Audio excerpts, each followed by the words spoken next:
You don't talk about it at parties.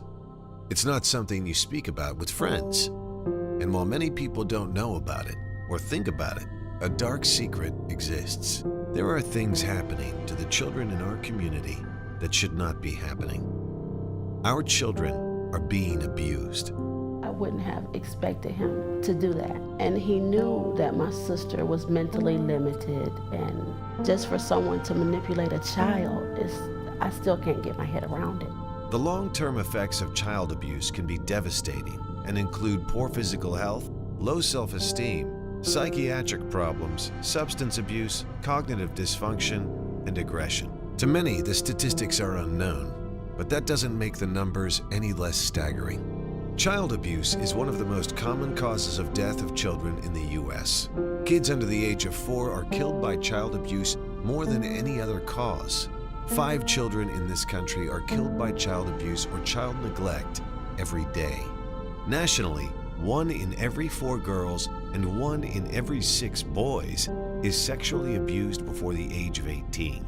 Staggering facts and figures, but even more staggering is how close they hit to home. Our home. When he told me that his older brother had molested him when he was living at home with his mother, see, that was a shock to me, because he was, he had been programmed, you can never tell nobody. Thousands of children are forced to live with the emotional scars. Many more live in fear, waiting for the next time that someone is going to force them to do something unspeakable with their bodies. Our foster child doesn't have any memories of her mom or dad. She was raised by her great-grandma for the first 6 years. After a relative adopted her, and during that placement, she experienced the most abuse in her whole life. And then she went to, I believe we were home 7 from that, and she's 10. We made it a very important goal to have a CAC. We wanted to have it in Detroit because Detroit is the largest city within Michigan. And Detroit has the largest number of allegations of physical and sexual abuse. Wayne County, being the largest county, has the largest number of allegations of physical and sexual abuse in Michigan. In Wayne County, more than 100,000 of our children will likely be victims of sexual abuse before they reach adulthood. Fortunately, in our community, there's a bright light at the end of this very dark tunnel. The KidsTALK Children's Advocacy Center is a place where the unspeakable is spoken. It's a place where children's voices are heard and where their suffering is turned into hope. We've got an amazing team of people that make this advocacy center work.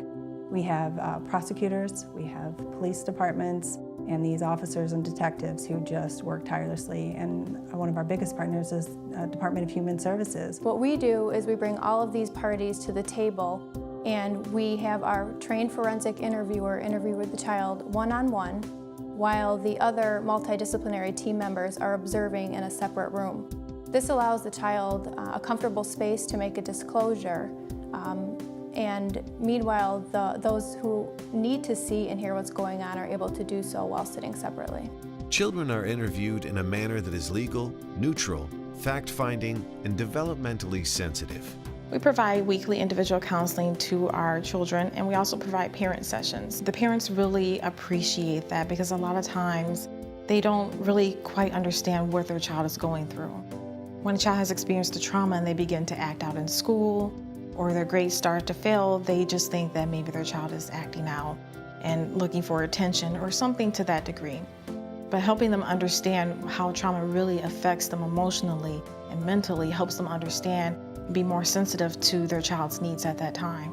KidsTALK has an on-site facility with a trained medical staff to provide on-site sexual abuse evaluations.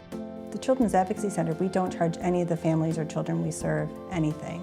All the services are free. The therapeutic services, for as long as the children or their families need, are free. The KidsTALK Children's Advocacy Center provides abuse victims and their families with the tools they need to move forward to a brighter and healthier future. We just thought, we can't do this. You really have almost a constant sense of failing. And to have somebody saying, hey, you know what, you're not failing. KidsTALK provided us with that hope that we needed, that what you're going through is normal and you'll get through this. Things that I didn't know to do, KidsTALK helped me. you know, and it made so much sense where I never would have came up with this idea. So thank God for Kids Talk, because they're helping me to help my children. Child abuse is real. Child abuse is happening in our community, but if we stand together with compassion, we have the power to stop it. Let's protect our children by learning to recognize the signs of abuse and report them. Let's speak for the people who cannot speak or are afraid to speak. Let's spread the word about Kids Talk and the need to protect our children from abuse. Your funding provides change to our families' lives and our children's lives who receive services here. If you want to contribute to a program that's going to change lives, this is a program that will do that. Each year, more and more children visit Kids Talk. Today, we need your financial support to continue providing the critical services our kids need. Let's give children the support they need to heal.